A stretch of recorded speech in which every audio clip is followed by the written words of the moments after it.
আল্লাহ রাব্বুল আলামিন বলেন, আলিফ লাম রা কিতাবুন আনজালনাহু ইলাইকা লিতুখরিজান নাসা মিনাজ যুলুমাতি ইলান নূর।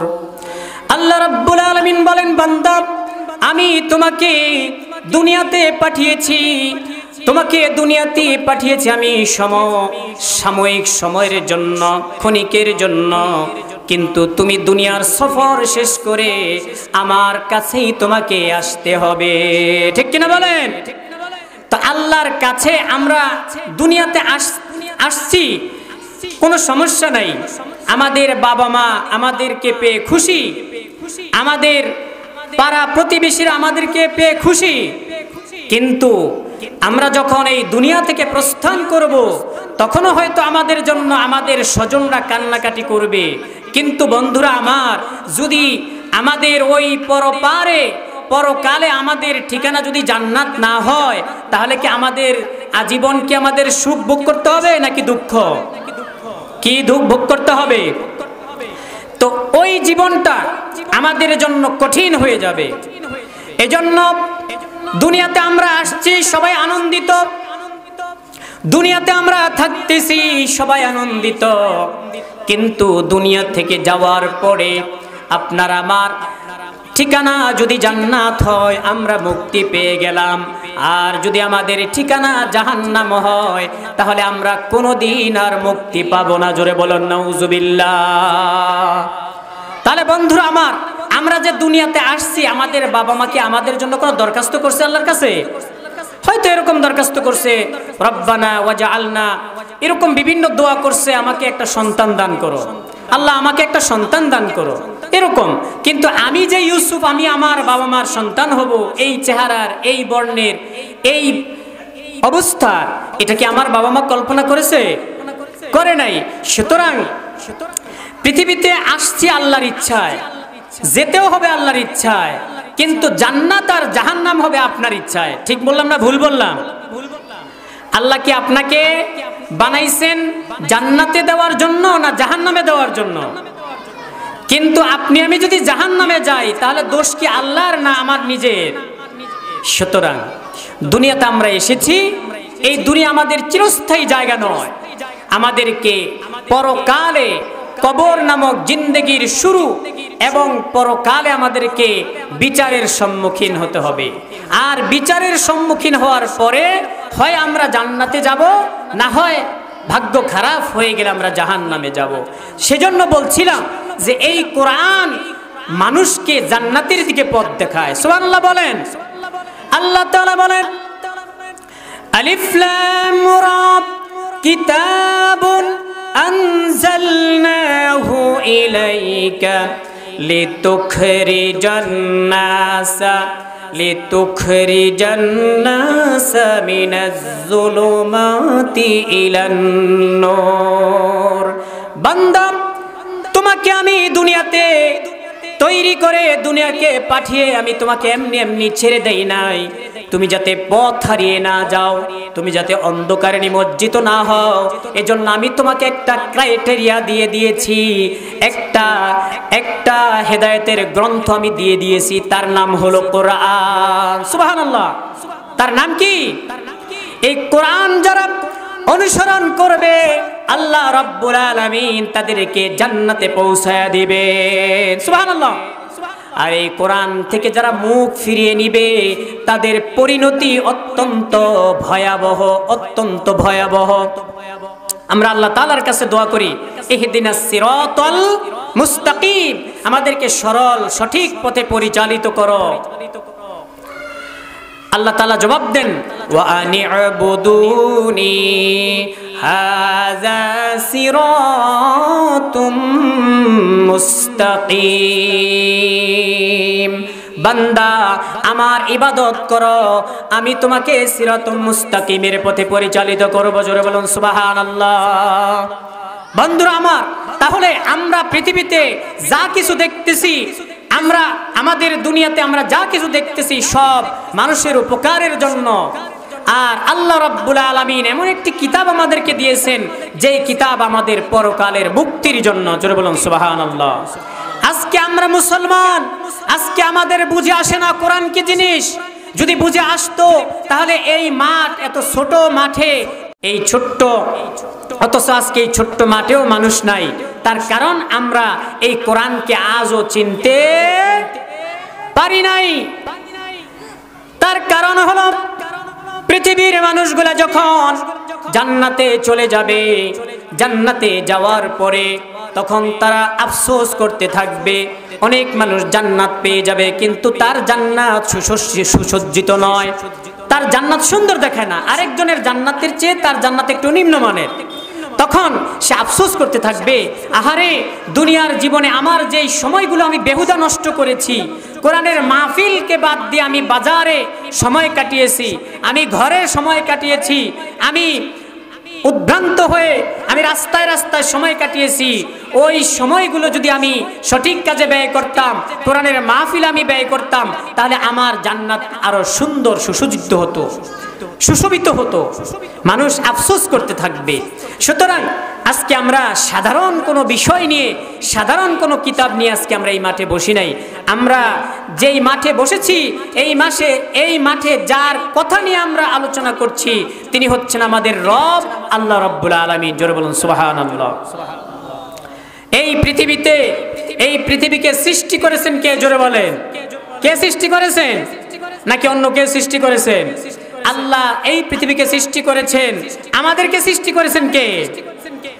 আর আমাদেরকে ইন্না লিল্লাহি ওয়া ইন্না ইলাইহি রাজিউন, আমাদেরকে ফিরে যেতে হবে কার কাছে? কার কাছে? সুতরাং আল্লাহ আপনাকে সময় দিয়েছেন, আল্লাহ আপনাকে সুস্থতা দিয়েছেন। আল্লাহর কালাম শুনে আপনার জীবনটাকে আপনি সুন্দরভাবে গঠিত করে আপনি জান্নাতের পথটাকে আপনি তৈরি করা, এটা আপনার কর্তব্য।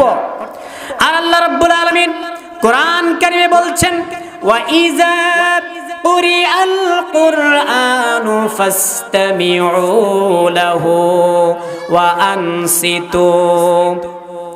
আমার এই কালাম যেখানে তেলাওয়াত করা হয়, সেইখানে তোমরা মনোযোগ দিয়ে শ্রবণ করো। জোরে বলুন সুবহানাল্লাহ। এটা কোনো প্রধানমন্ত্রীর বাণী নয়, এটা কোনো জাতিসংঘের সভাপতির ভাষণ নয়, এটা হচ্ছে বিশ্বের সমস্ত প্রধানমন্ত্রীদের প্রধানমন্ত্রী, সমস্ত বিচারকদের বিচারক আল্লাহ রাব্বুল আলামিন, যিনি মানুষকে ক্ষমতা দেন আবার মুহূর্তের মধ্যে ক্ষমতা থেকে নামিয়ে দেন। ঠিক কিনা? আমরা বাস্তবে উপলব্ধি করতে পেরেছি, আমরা সচক্ষে আমরা দেখতে পেয়েছি। আজ থেকে 3.5 মাস আগে আমাদের বাংলাদেশে এমন একজন সরকার প্রধান ছিলেন, তিনি মনে করেছিলেন যে 2041 সালের ভিতরে কেউ তাকে ক্ষমতা থেকে নামাতে পারবে না। কিন্তু তিনি এখন কি ক্ষমতায় আছেন? কথা বলেন, আছেন? তিনি কোথায়? তিনি ক্ষমতায় নাই, যেখানে থাকার সেখানেই আছেন। তাহলে আল্লাহ রাব্বুল আলামিন কি না পড়েন? আল্লাহ রাব্বুল আলামিন বলেন, কুলিল্লাহুম্মা মালিকাল মুলকি তুতিল মুলকা মান তাশা ওয়া তুইজ্জু মান তাশা ওয়া তুযিল্লু মান তাশা বিয়াদিকাল খায়র ইন্নাকা আলা কুল্লি শাইইন কাদির। জোরে বলুন আল্লাহু আকবার। আল্লাহ রাব্বুল আলামিন 1450 বছর আগে এই কোরআন কারীম নাজিল করে আল্লাহ রাব্বুল আলামিন আগেই বলে দিয়েছেন, আমি যাকে ইচ্ছা ক্ষমতা দেই, যাকে ইচ্ছা তার থেকে ক্ষমতা কেড়ে নেই। আমি দিনকে রাতের ভিতরে প্রবেশ করাই, রাতকে দিনের ভিতরে প্রবেশ করাই। এই দিনকে বড় করা ছোট করা এর ভিতরে কারো হাত আছে নাকি? বলেন, আছে? কারো হাত নাই। আর ক্ষমতার ব্যাপারেও আল্লাহ রাব্বুল আলামিন বলেছেন, আমি যাকে ইচ্ছা ক্ষমতা দেই, যার থেকে ইচ্ছা আমি ক্ষমতা কেড়ে নেই। ক্ষমতা দিয়েছি আমি, আবার যদি ক্ষমতার অপব্যবহার করো তাহলে সাধারণ মানুষের কাছে তুমি পরাজিত হয়ে যাবা। তোমার ফোর্স কোনো কাজ করবে না, তোমার পুলিশ, তোমার আনসার, তোমার বিডিআর, তোমার র্যাব, তোমার সেনাবাহিনী কোনো কাজে আসবে না, তোমাকে বাঁচাতে পারবে না।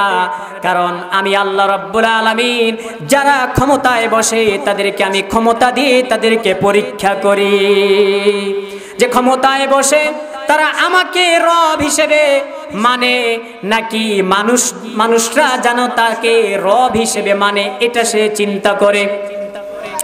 এই ক্ষমতা সে প্রয়োগ করে কিনা, যে তোমরা আমাকে রব মানো, আমি তোমাদেরকে খাওয়াই, আমি তোমাদেরকে কি করি, রিজিকের ব্যবস্থা করি, আমি তোমাদেরকে আমি অভাব দূর করে দেই। নাউজুবিল্লাহ। আমাদের অভাব দূর করে দেন কে? আমাদেরকে রিজিক দেন কে? আমাদেরকে প্রতিপালন করেন কে? সুতরাং আল্লাহ ছাড়া আল্লাহ তাআলার কাছে আমাদেরকে সাহায্য প্রার্থনা করতে হবে। আর আমরা আল্লাহ রাব্বুল আলামিনের কাছে এমন একজন শাসক, আল্লাহ তাআলার কাছে আমাদেরকে সাহায্য কামনা করতে হবে, আল্লাহ তাআলার কাছে চাইতে হবে, যেই শাসক এই বাংলাদেশটাকে কোরআন দিয়ে চালায়। জোরে বলুন সুবহানাল্লাহ। এমন সমাজ আমরা গঠন করতে পারি কিনা? পারি। এমন যদি হতো, এমন যদি হতো, আমার দেশের শাসক হতো আবু বকরের মতো, হতো ওমরেরই মতো। এমন যদি হতো, আমার দেশের শাসক হতো ওমরেরই মতো, হতো আবু বকরের মতো। প্রজার দুঃখে তাদের চোখে আসতো না রে ঘুম, প্রজার দুঃখে তাদের চোখে আসতো না রে ঘুম।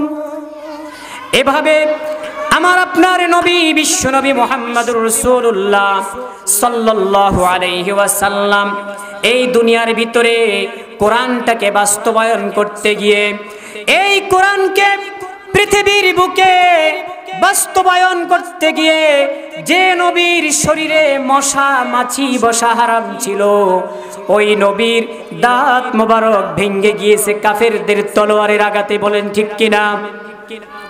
ওই নবীর শরীর মোবারক থেকে রক্ত ঝরেছে, রক্ত ঝরে জুতার সাথে রক্ত আটকে গিয়েছে। নবীর মাথার মধ্যে শিরস্ত্রাণ ঢুকে গিয়েছে। শুধুমাত্র এই পৃথিবীতে আল্লাহর কোরআন, আল্লাহ রাব্বুল আলামিনের এই কোরআনখানা, কোরআনের প্রত্যেকটা আইন পৃথিবীতে বাস্তবায়ন করার জন্য বিশ্ব নবী তার সারাটা জীবন জিহাদ করেছেন। জোরে বলুন সুবহানাল্লাহ। আজকে এই কোরআন আমাদের সবচেয়ে বড় সংবিধান। পৃথিবীর কোন দেশ, কোন রাষ্ট্রপ্রধান, কোন সংবিধান তাদেরকে শান্তি দিতে পারে নাই। ঠিক কিনা বলেন? পৃথিবীতে একমাত্র কোরআনের ২-৪টি আইন বাস্তবায়ন করার কারণে পৃথিবীর সর্বোচ্চ শান্তি ভোগ করতেছে সৌদি আরবিয়া। পৃথিবীর অন্য কোন দেশে আর এত শান্তি নাই। তার কারণ হলো তারা কোরআনের সম্পূর্ণ আইনগুলো বাস্তবায়ন না করলেও ২-৪টি আইন তারা বাস্তবায়ন করেছে। যেমন জেনার বিচার, যেমন চুরির বিচার, এইগুলো থাকার কারণে তাদের দেশে শান্তি আর শান্তি। আর আমাদের দেশে চুরির বিচার হয় এরকম, চুরির বিচার হলো হাত কেটে দেওয়া, কিন্তু আমাদের দেশের বিচার হলো যে তাকে ১ মাস জেল দেওয়া। তো ১ মাস জেলে থাকার পরে চিন্তা করে এতদিন তো চুরি করছি, তো চুরি করলে কি ১ মাস জেল, আরো শান্তি, বসে বসে থাকা যায়, বসে বসে খাওয়া যায় জেলের ভিতরে, তাহলে এখন আর চুরি করব না, এখন থেকে ডাকাতি শুরু করব। জোর বলুন নাউজুবিল্লাহ। তাহলে আমাদের দেশে কোরআনের আইন না থাকার কারণে মানুষের ভিতরে শান্তি নাই। ঠিক কিনা? মানুষের ভিতরে কোনো শান্তি নাই, মানুষের ভিতরে হাহাকার, মানুষের সম্পদ লুণ্ঠন করে, মানুষের সম্পদ লুণ্ঠন করে, মানুষের অধিকার লুণ্ঠন করে, হাজার হাজার কোটি টাকা পাচার করে তারা এখন পৃথিবীর অন্যান্য দেশে তারা পালিয়ে বেড়ায়। ঠিক কিনা? তার কারণ হলো আল্লাহ রাসূল সাল্লাল্লাহু আলাইহি ওয়াসাল্লাম যেই কোরআন দিয়ে সোনার মানুষগুলো তৈরি করেছেন, ওই আজ যদি কোরআন দিয়ে এই দেশটা চলতো এবং কোরআনের রঙে রঙিন হতো এবং কোরআনের চরিত্র যেই মানুষগুলা দেশ চালাবে তাদের ভিতরে যদি এই কোরআনের চরিত্র থাকতো, তাহলে তারা কোনোদিন চুরি করতে পারতো না, তারা কোনোদিন দেশের সম্পদ আত্মসাৎ করতে পারতো না, তারা দেশ ছেড়ে আজকে পালানো লাগতো না। বন্ধুরা আমার, এজন্য কোরআন সম্পর্কে কিছু ভূমিকা না দিলেই নয়, এজন্য সেই কোরআন সম্পর্কে কিছু কথা বলে আমি আমার মূল আলোচনার দিকে ফিরে যাচ্ছি। আল্লাহ রাব্বুল আলামিন এই কোরআন নাজিল করেছেন কার উপর? জোরে বলুন তো। বিশ্বনবী মুহাম্মদুর রাসূলুল্লাহ সাল্লাল্লাহু আলাইহি ওয়াসাল্লামের উপর। বিশ্বনবীকে কাফেররা কি শান্তি দিছে না শাস্তি দিছে? জোরে বলেন তো, কথা বলেন, কি দিয়েছে? শাস্তি দিয়েছে। কত কষ্ট দিয়েছে। আজকে আমি ইমানের জন্য আমরা কি কোনো আজ পর্যন্ত পুলিশের একটা বাড়ি খাইছি? আজ পর্যন্ত কি আমরা 1 মাস জেল খাটছি? আজ পর্যন্ত কি কোনো হিন্দু, কোনো বৌদ্ধ, কোনো খ্রিস্টান বাংলাদেশের কেউ আমাদেরকে কি পাগল বলছে? হ্যাঁ, পাগল বলে না, তবে জঙ্গি বলছে। তারপরে আমাদেরকে বিভিন্ন রকম রাজাকার বলছে। এতে আমরা মোটেও কি না অসন্তুষ্ট না। যেই নবীকে আল্লাহ রাব্বুল আলামিন সৃষ্টি না করলে, যেই নবীকে আল্লাহ তাআলা সৃষ্টি না করলে আসমান জমিন কিছুই সৃষ্টি করতেন না, সেই নবীকে যদি কাফেররা পাগল বলে থাকে, সেই নবীকে যদি চরিত্রহীন বলে গালি দিয়ে থাকে, সেই নবীকে যদি তারা কষ্ট দিয়ে থাকে, পাথরের আঘাত করে থাকে, তাহলে আপনার আমার মতো সলিমউদ্দিন আর কলিমউদ্দিনকে যদি ইহুদি খ্রিস্টানেরা আমাদেরকে বা অন্য ধর্মাবলম্বী লোকেরা যদি আমাদেরকে জঙ্গি বলে আর আমাদেরকে যদি রাজাকার বলে, আমরা একটুও অখুশি না, একটু আমরা বেজার না। চিন্তা করে দেখুন, আজকে 53 বছর পরে প্রমাণিত হয়েছে যাদেরকে রাজাকার বলছে তারাই দেশপ্রেমিক, তারা এখনো দেশে আছে, ঠিক কিনা বলেন? আর যারা রাজাকার বলে যারা তাদের মুখের থুতু বের করে দিয়েছে, আজকে তারা কেউই বাংলাদেশে নাই, সবাই মামু বাড়ি দিল্লিতে। সবাই বাংলাদেশের আলেমরা এই স্বাধীনতার বিরোধিতা করেছিল, বাংলাদেশের বিরোধিতার জন্য না, তারা বিরোধিতা করেছিল ইহুদি খ্রিস্টান যাতে আমাদের উপর বিজয়ী হতে না পারে। আজকে দেখা গেল 53 বছর পরে আমাদেরকে এই স্বাধীন করার জন্য আমাদেরকে শক্তি জুগিয়েছে ভারত, আর আমাদেরকে বিভক্ত করার জন্য তারা এই কাজটা করেছে। আজকে আলেমদেরকে রাজাকার বলে গালি দিয়েছে, অথচ দেখা গেল আলেমরা বাংলাদেশে আছে, তাদেরকে কথায় কথায় বলতো তোমরা পাকিস্তান চলে যাও। কিন্তু বাংলাদেশের কোন একজন আলেম এই 5ই আগস্টের পরে পাকিস্তান যায় নাই, গেছে নাকি? কিন্তু যারা বলছে তোমরা পাকিস্তান চলে যাও, তারা ঠিকই তাদের ঠিকানা যেখানে নিরাপদ সেখানে তারা চলে গেছে, দাদাদের কাছে গিয়ে আশ্রয় নিয়েছে। যাই হোক, যে বিশ্বনবী মুহাম্মদুর রাসূলুল্লাহ সাল্লাল্লাহু আলাইহি ওয়াসাল্লামকে কাফেররা এত কষ্ট দিয়েছে, এত যন্ত্রণা দিয়েছে, সেই নবী এই পৃথিবীতে ইসলামকে কায়েম করার জন্য অনেক কষ্ট করেছে। এজন্য বিশ্বনবী মুহাম্মদুর রাসূলুল্লাহ সাল্লাল্লাহু আলাইহি ওয়াসাল্লামের একটা ছেলে হলো, বিশ্বনবীর 4টি ছেলে হয়েছিল, ছেলে সন্তান হয়েছিল। এই ছেলে সন্তানগুলো বালেগ হওয়ার আগেই মৃত্যুবরণ করেছে। ইচ্ছাটা কার? জোরে বলেন, ইচ্ছা কার? আল্লাহ ইচ্ছা করলে তাদেরকে বাঁচিয়ে রাখতে পারতেন না, কিন্তু আল্লাহ রাখেন নাই। তার কারণ আল্লাহ তাআলা এখানে সবকিছু পরিকল্পিত। আল্লাহ রাব্বুল আলামিন কিভাবে তার নবীর প্রোটেকশন দিবেন, কিভাবে তার নবীকে সেভ করবেন, কিভাবে তার নবীকে সুরক্ষা দিবেন, সেটা আল্লাহ রাব্বুল আলামিন সবকিছু আগেই সিদ্ধান্ত করে রেখেছেন। এজন্য যখন বিশ্ব নবীর সর্বশেষ ছেলে মারিয়া কিপ্তিয়া রাদিয়াল্লাহু তাআলা আনহার গর্ভে রাসূলের সর্বশেষ পুত্র সন্তান ইব্রাহিম জন্মগ্রহণ করল, তখন কাফেরেরা আস ইবনে ওয়াইল নামক একজন কাফের বলাবলি করতে লাগলো, আবতারা মুহাম্মদ, অর্থাৎ মুহাম্মদ নির্বংশ হয়ে গিয়েছে, মুহাম্মাদের যতগুলো ছেলে ছিল সব মারা গেছে, এজন্য মুহাম্মদ হলো নির্বংশ, মুহাম্মদ হলো নির্বংশ। জোরে বলুন নাউজুবিল্লাহ।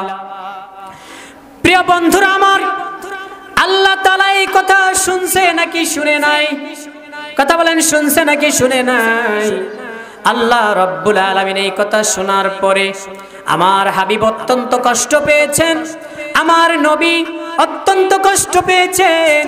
যেই মানুষগুলো নবীজির প্রতিবেশী, যেই মানুষগুলো নিজেদের এলাকার মানুষ, সেই মানুষগুলা নবীকে কত বড় কষ্ট দিয়েছে।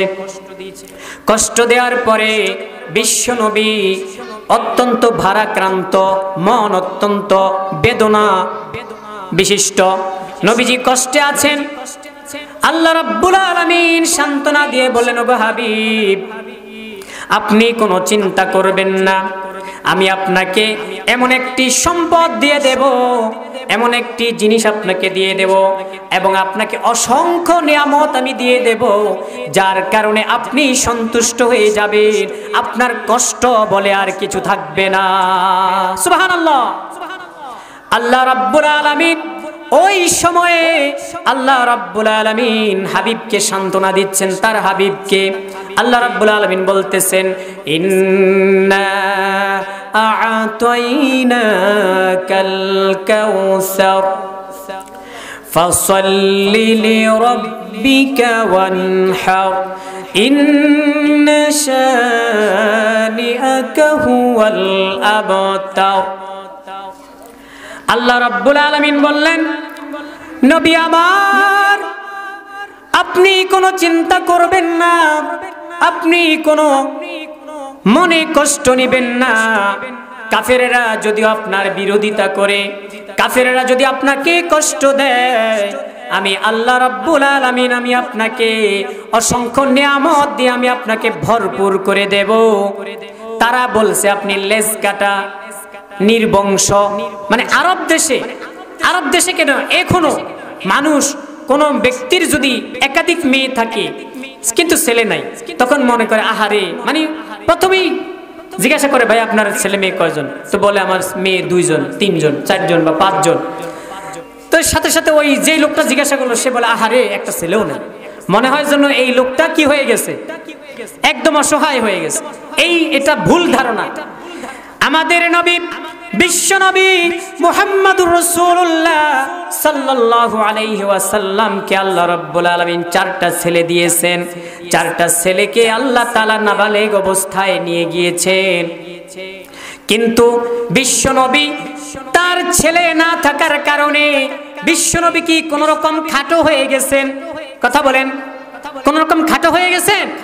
এবং বিশ্ব নবীর বংশ ধ্বংস হয়ে গেছে?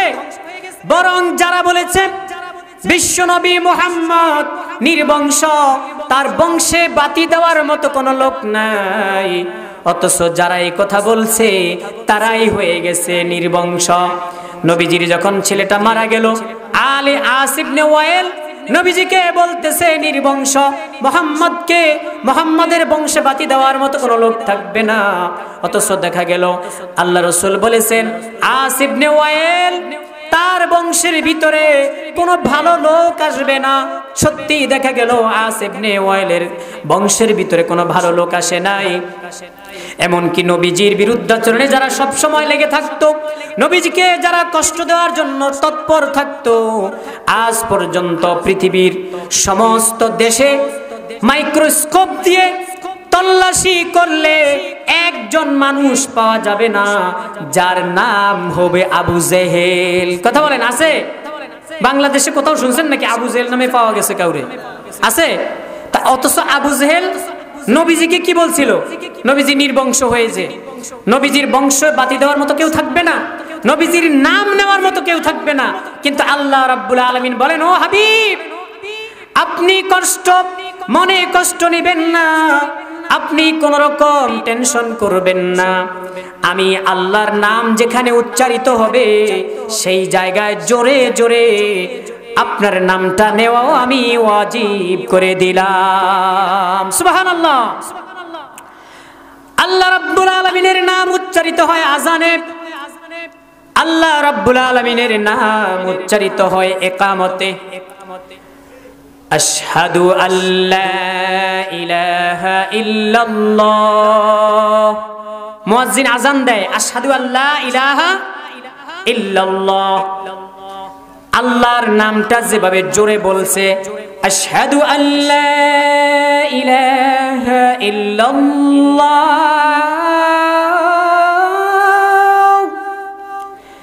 ঠিক তেমনি ভাবে পরের বার আল্লাহ রাব্বুল আলামিন বলেন ও হাবিব আপনার নামও সমভাবে সম আওয়াজে উচ্চারিত হবে। সুবহানাল্লাহ। পরের বার আল্লাহ মুয়াজ্জিন বলতেছে আশহাদু আন্না মুহাম্মাদার রাসূলুল্লাহ, আল্লাহু আকবার। আল্লাহ রাব্বুল আলামিন বলেন হাবিব যেখানে আমার নাম সেখানে আমি আপনি মুহাম্মাদুর রাসূলুল্লাহ সাল্লাল্লাহু আলাইহি ওয়াসাল্লামের নামকে আমি সমুন্নত করে দিয়েছি। ওয়া রাফা'না লাকা যিকরাক, আমি আপনার নামকে আমি সমুন্নত করে দিয়েছি। সুবহানাল্লাহ বলেন। এজন্য সময়ের ব্যবধান যদি চিন্তা করেন তাহলে দেখবেন সমস্ত পৃথিবীতে এক সেকেন্ডও আজান বন্ধ নাই। জোরে বলুন সুবহানাল্লাহ। এক সেকেন্ডও কি নাই আজান? তাহলে এক সেকেন্ডও আল্লাহর নামের জিকিরও বন্ধ নাই, মুহাম্মদ সাল্লাল্লাহু আলাইহি ওয়াসাল্লামের নামও উচ্চারণ বন্ধ নাই। সুবহানাল্লাহ বলেন। বন্ধুরা আমার, আল্লাহ রাব্বুল আলামিন বলেন হে হাবিব আমি আপনাকে কাউসার দান করেছি। ইন্না, আমার সাথে পড়েন সবাই, ইন্না আ'তাইনাকাল কাউসার, হে নবী আমি আপনাকে কাউসার দান করেছি। সুবহানাল্লাহ।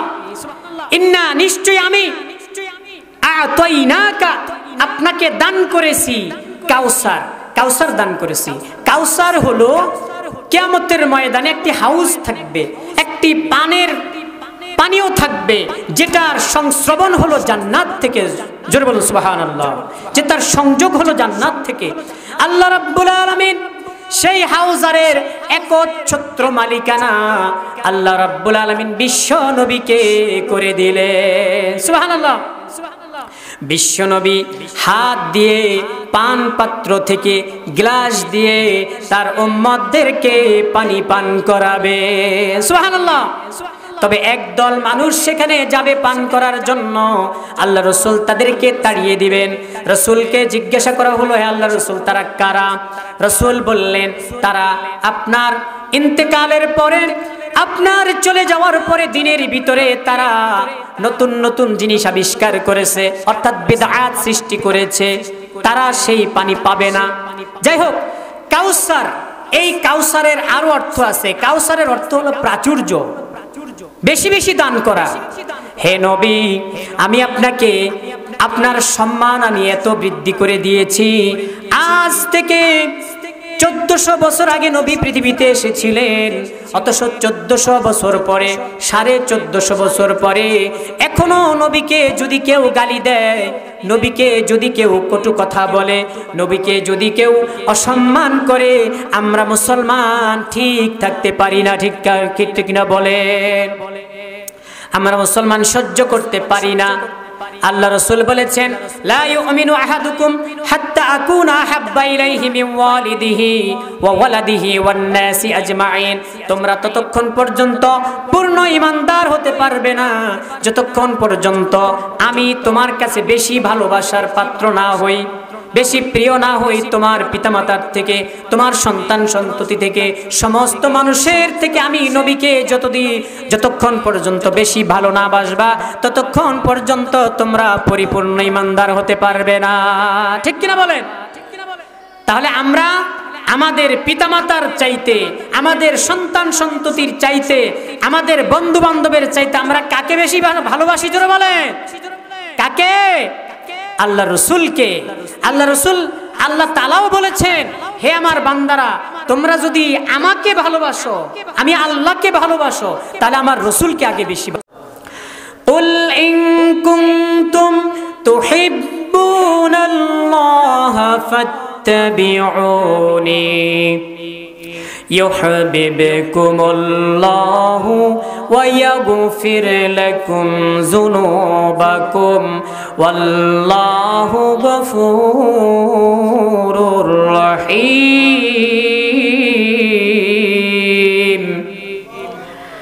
আল্লাহ রাব্বুল আলামিন বলেন, ও আমার হাবিব, বিশ্বের মানুষদেরকে বলে দিন, বিশ্বের সমস্ত মুসলমানদেরকে বলে দিন, তোমরা যদি আমি আল্লাহকে ভালোবাসতে চাও তাহলে প্রথমে আমার রসুলকে ভালোবাসো।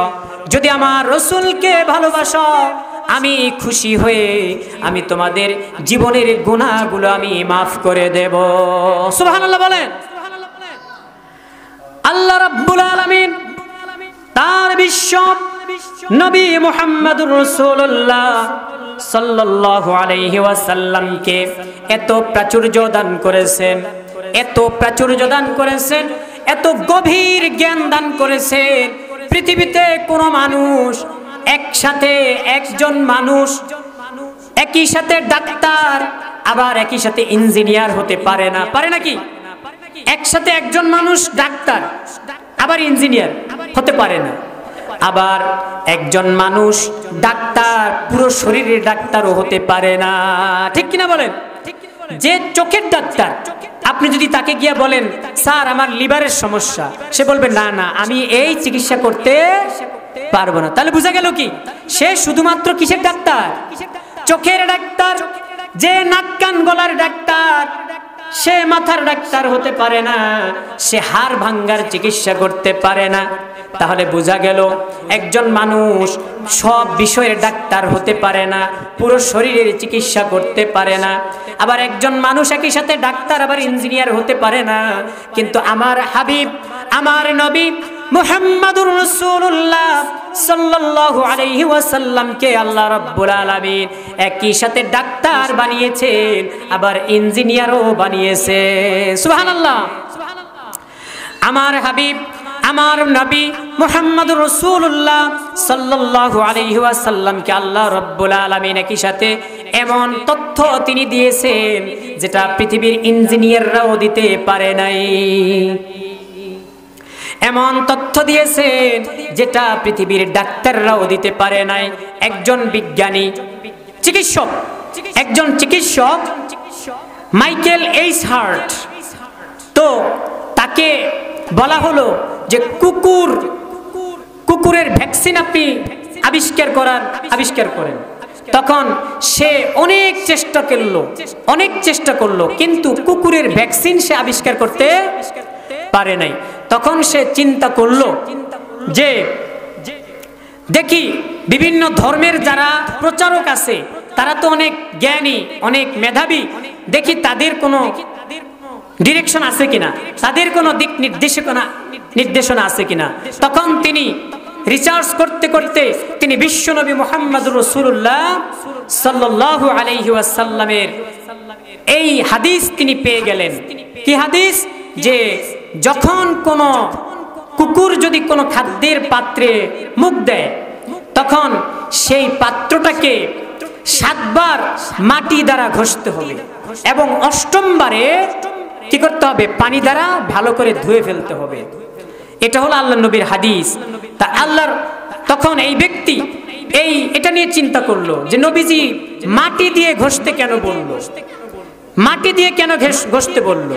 তখন সে গবেষণা করতে করতে দেখতে পাইল যে এই মাটির ভিতরে ওই কুকুরের যে বিষ আছে, কুকুরের লালার যে বিষ আছে, এই বিষকে ধ্বংস করার জীবাণু এই মাটির মধ্যে আছে। জোরে বলুন সুবহানাল্লাহ। তখন সে 100 জন মনীষীর নাম দিয়ে একটি বই লিখেছেন। সেই 100 জনের ভিতরে প্রথমে নাম দিয়েছেন আমাদের বিশ্ব নবী মুহাম্মদুর রাসূলুল্লাহ সাল্লাল্লাহু আলাইহি ওয়াসাল্লাম। এজন্য বন্ধুরা আমার আপনার নবী বিশ্ব নবীকে আল্লাহ রাব্বুল আলামিন এমন জ্ঞান দান করেছেন, পৃথিবীর কোন বিজ্ঞানী যেই তথ্য দিতে পারে নাই। আল্লাহ রাসূল সাল্লাল্লাহু আলাইহি ওয়াসাল্লাম তথ্য দিলেন, মারাজাল বাহরাইনি ইয়ালতাকিয়ান বাইনাহুমা বারযাখুল লা ইয়াবগিয়ান। পরস্পর একই নদীর ভিতরে এই পাশের পানিগুলো এক কালার, আবার এই পাশের পানিগুলো এক কালার, অথচ উভয় নদীর ভিতরে কোনো বাঁধ নাই, কোনো দেয়াল নাই, কোনো ডিভাইডার নাই। এই পাশের পানিগুলো এক কালার, এই পাশের পানিগুলো এক কালার। আল্লাহ রাসূল সাল্লাল্লাহু আলাইহি ওয়াসাল্লাম কিন্তু সাগরে যায় নাই। ইয়াখরুজু মিনহুমাল লু'লু'ু ওয়াল মারজান, এবং সাগরের ভিতরে শামুক থাকে, ঝিনুক থাকে, ওই ঝিনুকের ভিতরে মূল্যবান মণিমুক্তা থাকে। জোরে বলুন সুবহানাল্লাহ। তাহলে বিশ্বনবী কখনো সাগরে যান নাই, কখনো মুক্তা আহরণ করেন নাই, কখনো মুক্তা সংগ্রহ করেন নাই, কিন্তু মুক্তার সংবাদ দিলেন কে? বিশ্বনবী। সুবহানাল্লাহ বলেন। বিশ্বনবী চিকিৎসা বিজ্ঞানের তথ্য দিলেন, বিশ্বনবী এইভাবে আসমানের তথ্য দিলেন। ওয়াস-সামা'i যাতিল বুরুজ। আল্লাহ রাসূল সাল্লাল্লাহু আলাইহি ওয়াসাল্লামের আসমানের তারকার কি দিলেন? তথ্য দিলেন। এই যে তারকা, এই যে গ্রহ, পৃথিবী হচ্ছে একটা গ্রহ। পৃথিবীর একটা গ্র্যাভিটেশনাল পাওয়ার রয়েছে, একটা মাধ্যাকর্ষণ শক্তি রয়েছে, যে মাধ্যাকর্ষণ শক্তির কারণে এই পৃথিবীর সব কিছু মাটির ভিতরে অবস্থান করতেছে, মাটিতে হাঁটাচলা করতেছে। কিন্তু পৃথিবীর এই আকর্ষণ যদি না থাকতো, সব কিছু উড়ে বেড়াতো। সুবহানাল্লাহ বলেন। আপনি আমি বুঝার জন্য বলতেছি, মনে করেন একটা বেলুনের ভিতরে গ্যাস ভরে, একটা বেলুনের ভিতরে গ্যাস ভরে যদি আপনি ছেড়ে দেন, এটা কোন দিকে যাবে? নিচের দিকে যাবে না উপরের দিকে যাবে? উপরের দিকে যাবে। ঠিক তেমনি ভাবে এই পৃথিবীটা সব কিছুকে তার নিজের দিকে টানতেছে। নিচের দিকে টানার কারণে এখানে সব কিছু তার কেন্দ্রের দিকে থাকতেছে, অর্থাৎ পৃথিবীর একটা শক্তি আছে। আবার এমন একটা জায়গা আছে, যেতে যেতে উপরের দিকে একটা জায়গা আছে, ওই জায়গায় আবার পৃথিবীর শক্তি শেষ, সেখানে শুরু হয়ে গেছে চাঁদের শক্তি। ওই জায়গায় গেলে সেখানে মানুষ যন্ত্র দিয়ে সেখানে পার হতে পারে না। তার কারণ হলো দুইটা জিনিস দুই দিকে কি করতেছে? টানতেছে। সেখানে ইঞ্জিন দ্বারা যাচ্ছে না, সেখানে একটা বিশাল একটা ধাক্কার মাধ্যমে সেই জায়গাটা অতিবাহিত করতে হয়। এইভাবে বিশ্বনবী বিজ্ঞান সম্পর্কে আমাদেরকে তথ্য দিলেন, পৃথিবী সম্পর্কে আমাদেরকে তথ্য দিলেন। বিশ্বনবী মুহাম্মদুর রাসূলুল্লাহ সাল্লাল্লাহু আলাইহি ওয়াসাল্লাম তিনি বলছেন, ওয়ালাকাদ রাআহু নাজলাতান ইনদা সিদরাতিল মুনতাহা। আমার নবী, আপনার নবী সিদরাতুল মুনতাহা পর্যন্ত গেলেন। সিদরাতুন মানে হচ্ছে বড়ই গাছ, আর মুনতাহা মানে শেষ সীমানা। ওই পর্যন্ত ফেরেশতারা পৌঁছতে পারে, এর সামনের দিকে আর ফেরেশতারা পৌঁছতে পারে না।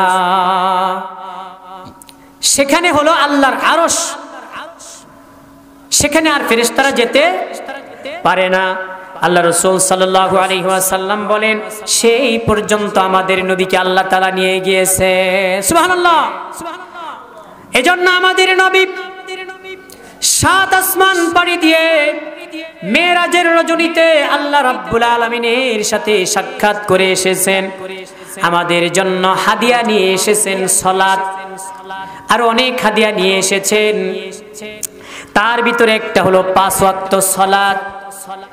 আল্লাহ রাব্বুল আলামিন বলছেন, ইন্না আ'তাইনাকাল কাউসার, নিশ্চয়ই হে নবী আমি আপনাকে কি দিয়েছি? জোরে বলেন, সবাই বলেন, কি দিয়েছি? কাউসার দিয়েছি। সেই কাউসারের পানি নবীজির হাতে পান করার ইচ্ছা আমাদের আছে? থাকলে আমাদেরকে নবীর কথা শুনতে হবে, আল্লাহর কথা শুনতে হবে, নবীর প্রেমিক হতে হবে এবং নবীর খাঁটি উম্মত হতে হবে। আল্লাহ রাব্বুল আলামিন বলেন, ফাসাল্লি লিরাব্বিকা ওয়ানহার, হে নবী আপনি নামাজ পড়ুন আর কুরবানি করুন। সুবহানাল্লাহ। সাল্লায়া ইউসাল্লিউ, সাল্লায়া ইউসাল্লিউ বাবে তাফঈল। এই সাল্লায়া শব্দের অর্থ হলো কোন বাঁকা জিনিস, কোন বাঁকা কাঠ অথবা বাঁকা বাঁশ, এটাকে সোজা করে, কিভাবে? গরম করে, গরম করে জ্বালিয়ে সোজা করে, এটার নাম হলো সাল্লায়া। ঠিক তেমনি ভাবে এই নামাজের নাম আল্লাহ তাআলা সালাত কেন রাখছেন? নামাজের নাম আল্লাহ তাআলা সালাত রাখার কারণ হলো এই নামাজের মাধ্যমে বেনামাজি নামাজি হয়ে যায়, খারাপ লোক ভালো হয়ে যায়, দুশ্চরিত্রের লোক চরিত্রবান হয়ে যায়। জোরে বলুন সুবহানাল্লাহ। কি বলেন? নামাজ পড়লে মানুষ ভালো হয় না খারাপ হয়? ভালো হয় না খারাপ হয়? সুতরাং আমরা শুধু নিজে ভালো হলেই হবে না, আমাদের সমাজের সকল মানুষগুলোকে ভালো করতে হবে। আপনি মনে করবেন না যে আমার বয়স 70 হয়ে গেছে, আমি শুধু আমার নামাজ আমি পড়লেই হবে। কথা বলেন। আল্লাহর নবী মুহাম্মদ রাসূলুল্লাহ সাল্লাল্লাহু আলাইহি ওয়াসাল্লাম তিনি যেদিন পর্যন্ত জীবিত ছিলেন সেই দিন পর্যন্ত তিনি কি দিনের কাজ থেকে রিটায়ার্ড নিয়েছেন নাকি দিনের কাজ চালিয়ে গেছেন? কথা বলেন। তাহলে এই কথা বললে হবে যে আমি বৃদ্ধ হয়ে গেছি, আমি মানুষের নামাজের কথা বলতে পারি না, আমি আমার ছেলে সন্তানকে নামাজের কথা বলতে পারি না, তাহলে কোন সময় আবার ধাক্কা ধুক্কা দিয়ে ফেলায়? ধাক্কা তো দিবেই। যদি আমার সন্তানকে ঠিক টাইমে সঠিক বয়সে তাদেরকে যদি আমি নামাজের কথা বলতে না পারি, তাদেরকে আমি নামাজি বানাইতে না পারি, তাহলে বৃদ্ধ বয়সে আমি যদি তাদেরকে নামাজের কথা বলি তাহলে তারা তো আমাকে কটুবাক্য বলতে হবেই। এজন্য আল্লাহ রাব্বুল আলামিনের নির্দেশ হলো ওয়া আনজির আশিরাতাকাল আকরাবিন ওয়া আমুর আহলাকা বিসসালাত, তোমার সন্তানকে তোমার আহালকে তুমি নামাজের কথা বলো। ঠিক কিনা বলেন? তাহলে আমার সাথে আজকে এই জিনিসটা ওয়াদা করতে হবে যে আমরা যেই বয়সে আছি আমরা কি নামাজ পড়বো না নামাজ ছাড়বো? নামাজ পড়বো না নামাজ ছাড়বো? নামাজ পড়বো। আরেকটা দায়িত্ব যে নবীজি তার নিঃশ্বাস থাকা পর্যন্ত তিনি কি নবুয়তির দায়িত্ব পালন করছেন নাকি রিটায়ার্ড গ্রহণ করেছেন? রিটায়ার্ড করছেন নাকি? না, আমরা তো চাকরি 30 বছর হয়ে গেলে, বয়স 60 বছর হয়ে গেলে কি আমি রিটায়ার্ড, সরকার আমাদেরকে রিটায়ার্ড দিয়ে দেয়, কিন্তু দিনের কাজের কোনো রিটায়ার্ড আছে নাকি? রিটায়ার্ড আছে? সুতরাং আপনার আমার কোনো রিটায়ার্ড নাই। আপনাকে আমাকে আমাদের মৃত্যু পর্যন্ত আমাদের মৃত্যু পর্যন্ত আমাদের এই দায়িত্ব পালন করে যেতে হবে। আপনি আমি যদি শুধু নামাজ পড়ি আর আমি যদি জান্নাতে যাওয়ার চেষ্টা করি, সম্ভব না। আপনার আহালকে বাদ দিয়ে আপনি জান্নাতে যেতে পারবেন না। আপনি দুনিয়ার ভিতরে আপনার যদি কোনো ঘরের ভিতরে যদি আগুন লাগে, আপনার ঘরের ভিতরে আগুন লাগছে, আপনি কি চিন্তা করবেন যাক আল্লাহ আমারে বাঁচাইছে, আমি বাইরে হইতে পারছি, আর আমার স্ত্রী সন্তান পিতামাতা সন্তানেরা বাইরে হইতে পারে নাই, যাক হইলে হইলো, তাতে আমার কি?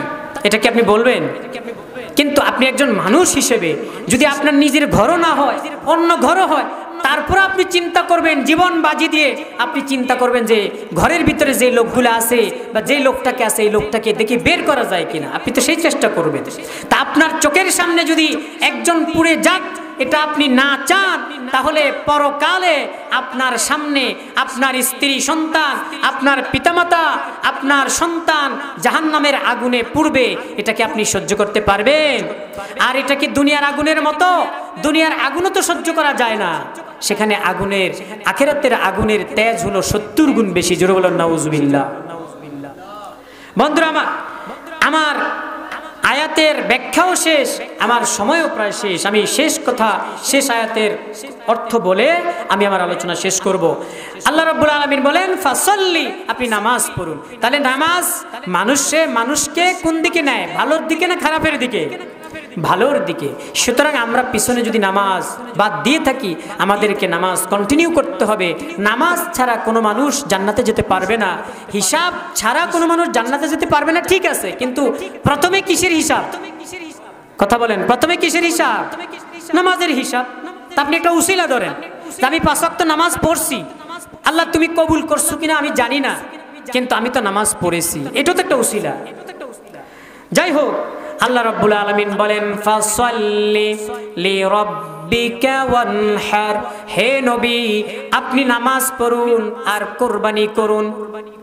ইন্না শানিআকা হুয়াল আবতার, হে নবী আপনাকে যারা নির্বংশ বলে, আপনাকে যারা আপনার ছেলে জীবিত নেই বলে আপনাকে নির্বংশ বলে, লেজ কাটা বলে আপনাকে গালি দেয়, কিয়ামত পর্যন্ত ওরাই নির্বংশ হয়ে যাবে, ওরাই নির্বংশ হয়ে যাবে, ওরাই লেজ কাটা হয়ে যাবে।